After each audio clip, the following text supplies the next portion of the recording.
देखो भाई, जो पिछले उसमें छूटा है उसको कंटिन्यू करते हैं। हमारे पास क्या आ गया कि two C square equal to क्या स्क्वेयर आ गया। इसका मतलब क्या स्क्वेयर को मैं टू मल्टीप्लाई सी स्क्वेयर लिख सकता हूँ। तो एक्चुअल में देखो, आप ध्यान से देख रहे हो तो टू इसका क्या स्क्वेयर क्या है, एक फैक्टर है, ठीक है। तो मतलब कि प्राइम नंबर टू इसका एक फैक्टर है, क्या स्क्वेयर इसका मल्टीपल है। तो ये उसका एक फैक्टर है टू, प्राइम नंबर टू इसका फैक्टर है, तो ये उसको डिवाइड करेगा क्या स्क्वेयर को, ठीक है। तो वो लिख दिया मैंने कि as prime number two divides क्या स्क्वेयर। अब वो क्या स्क्वेयर को डिवाइड करता है, इसका मतलब क्या है, वो क्या को भी डिवाइड करेगा, और क्या को डिवाइड करेगा, इसका मतलब टू क्या का एक फैक्टर है और क्या टू का मल्टीपल है। अगर क्या टू का मल्टीपल है तो उसके में जो क्या है उसको मैं टू मल्टीप्लाई डी की फॉर्म में लिख सकता हूँ। डी कोई नंबर है, ठीक है, और इसको मैंने इक्वेशन बी मान लिया। तो अब आप इक्वेशन बी और इक्वेशन ए से देख पा रहे हो, क्या देख पा रहे हो कि जो टू है ना वो पी का फैक्टर है, और जो टू है वो क्याऊ का फैक्टर है। इसका मतलब पी और क्याऊ के बीच में, दोनों के बीच में कॉमन फैक्टर क्या है, टू है, ठीक है। तो इसी बात को मैं आगे लिखूंगा। मैं यहाँ पे लिखूंगा आपका कि from A and B two, या फ्रॉम ए एंड बी आप ये लिखोगे we have, what we have, कि आपका जो क्या था ये पी था और आपका क्या होता, from A and B we have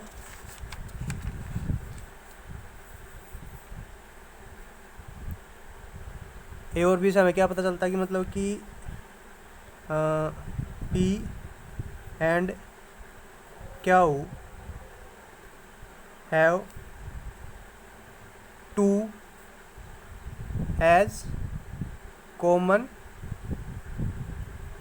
factor, क्योंकि पी आपका टू ए था और क्या हुआ आपका क्या था, या सॉरी टू सी था, क्या हुआ आपका था टू डी था। दोनों के बीच में टू कॉमन फैक्टर, ठीक है, वही चीज़ लिख दिया मैंने, पी एंड क्या have two as common factor.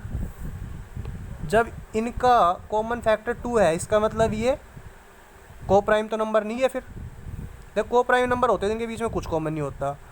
तो जब पी और क्याऊ के बीच में दो कॉमन है, इसका मतलब पी एंड क्याऊ को प्राइम नंबर नहीं है। तो ये चीज़ मैं लिख रहा हूँ, it means P and Q are not coprime numbers. अगर ये को प्राइम होते हैं इनके बीच में कुछ कॉमन नहीं होता, बट इधर से आपको साफ साफ दिख रहा है कि दो कॉमन, इसका मतलब ये नॉट को प्राइम है, ठीक है। क्या है, नॉट को प्राइम। इतनी बात क्लियर है भाई। तो देखो नॉट को प्राइम है, ये बात आपने सिद्ध कर दी, और आप क्या मान के चले थे कि ये को प्राइम है। तो वही एजम्पशन आपकी गलत होगी। फिर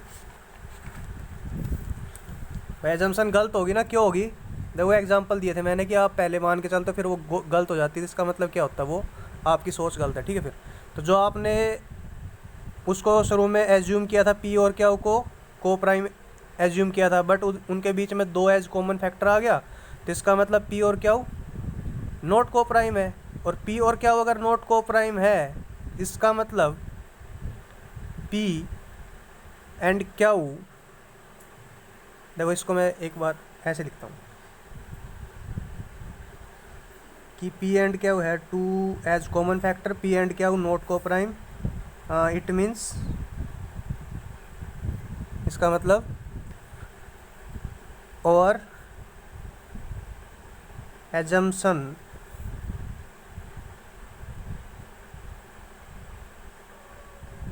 इज रॉन्ग।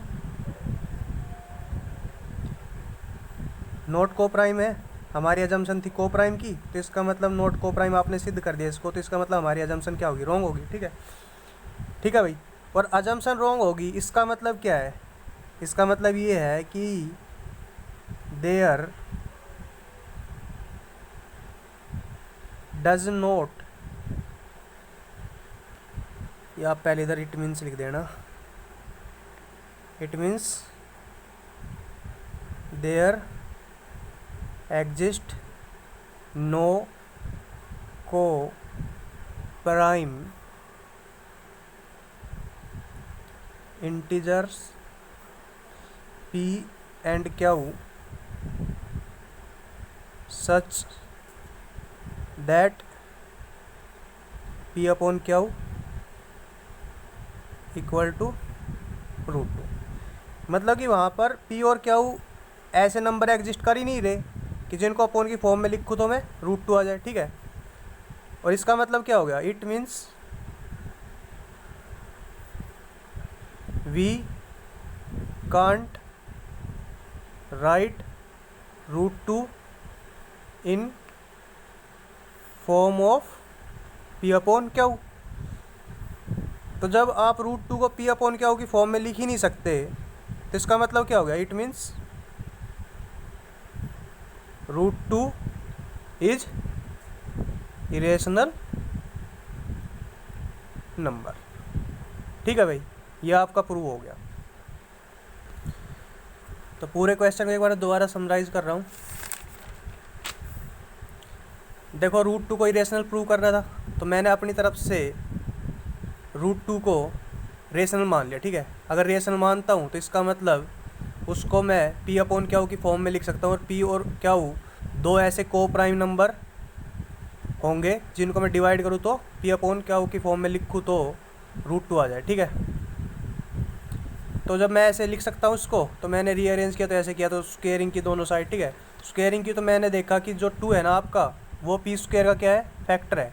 इसका मतलब 2 p स्क्वायर को डिवाइड करेगा, p स्क्वायर को डिवाइड करेगा। इसका मतलब वो एक थ्योरम थी आपकी कि अगर स्क्वायर को डिवाइड करता तो नंबर को डिवाइड करे। इसका मतलब जो 2 है आपका वो p स्क्वायर को डिवाइड करा तो p को भी डिवाइड करेगा, ठीक है। अगर p को डिवाइड करेगा इसका मतलब 2 क्या हो गया, p का फैक्टर हो गया, p उसका मल्टीपल हो गया। तो p को मैं ऐसे प्रोडक्ट की फॉर्म में लिख दूँ, इसको मैंने मान लिया a। अब मैंने a की वैल्यू जो इक्वेशन 1 थी उसके अंदर रखी, तो p की वैल्यू उठा के इधर से उसके अंदर रखी, तो ये मेरा आ गया 2c स्क्वायर इक्वल टू 2 क्या स्क्वायर, ठीक है। तो 2 से 2 कैंसिल आउट हो गया, तो इधर बचा 2c स्क्वायर इक्वल टू क्या स्क्वायर, क्या square equal to 2c square, ठीक है। तो 2 अगेन क्या स्क्वायर का एक फैक्टर है, तो 2 क्या स्क्वायर को डिवाइड करेगा, इसका मतलब क्या को भी डिवाइड करेगा, इसका मतलब क्या 2 का मल्टीपल हो गया, ठीक है। तो a और b से मेरे पास क्या रिजल्ट आया कि जो आपका ये चल रहा है ना बच्चे, p और q, इसके बीच में एक सेकेंड, a और b से मेरे पास रिजल्ट आया p और q है, उसके बीच में 2 कॉमन फैक्टर की तरह काम कर रहा है, ठीक है। इसका मतलब p और q नॉट को प्राइम है, प्राइम होते तो उनके बीच में कॉमन फैक्टर आता ही नहीं, उनके बीच में 2 कॉमन फैक्टर आ गए। इसका मतलब p और q क्या हो गया, नॉट को प्राइम नंबर। तो अगर ये नॉट को प्राइम नंबर, हमने तो इसको प्राइम नंबर मान रखा था, ठीक है। तो इसका मतलब हमारी अजम्पशन क्या होगी, गलत होगी। अगर हमारी अजम्पशन गलत होगी, हमारी अजम्पशन गलत होने का मतलब क्या है कि वहाँ पर p और q ऐसे को प्राइम नंबर एग्जिस्ट करेंगे नहीं कि उनको मैं अपॉन की फॉर्म में लिखूँ तो √2 आ जाए, ठीक है। इसका मतलब वहाँ पर ये नंबर एग्जिस्ट करते ही नहीं, ये नंबर एग्जिस्ट करते नहीं, मतलब कि ये चीज़ एग्जिस्ट नहीं करती, ये चीज़ एग्जिस्ट नहीं करती। इसका मतलब √2 को मैं p अपॉन q की फॉर्म में नहीं लिख सकता। अब किसी नंबर को आप p अपॉन q की फॉर्म में नहीं लिख सकते, इसका मतलब क्या है, वो नंबर इरेशनल। इसका मतलब √2 भी क्या हो गया, इरेशनल हो गया। और यही बात मेरे को क्या करनी थी, सिद्ध करनी थी, ठीक है। तो इस चीज़ को आप 1 बाय 1 स्नैप कर लोगे अपनी कॉपी में अच्छे से। और भाई समझ में ना आया तो मेरे को कमेंट सेक्शन में बता दोगे। यार बड़ी दिक्कत हो जाती है रिकॉर्डिंग में। अच्छे से एक एक चीज़ नोट डाउन करनी है, ठीक है। कर लो इसको स्नैप, कर लिया।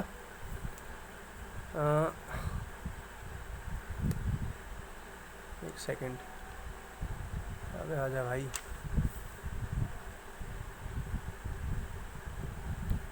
इसको भी कर लो, कर लिया।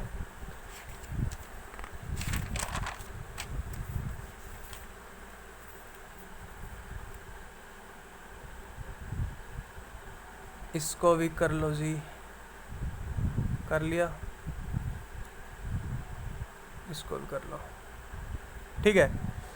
तो आपका ये √2 इरेशनल प्रूव कर चुके हैं हम, काफ़ी डीप में ओवर रिपीट कर करके एक बात को मैंने 10 बार रिपीट किया है, तब समझाया, ठीक है। अब आगे जो क्वेश्चन करेंगे उनको फटाफट करते चलेंगे अगले पार्ट में। तो गुड नाइट भाई। नाम रोल नंबर डाल दो कमेंट बॉक्स में, ठीक है। सो जाओ फिर।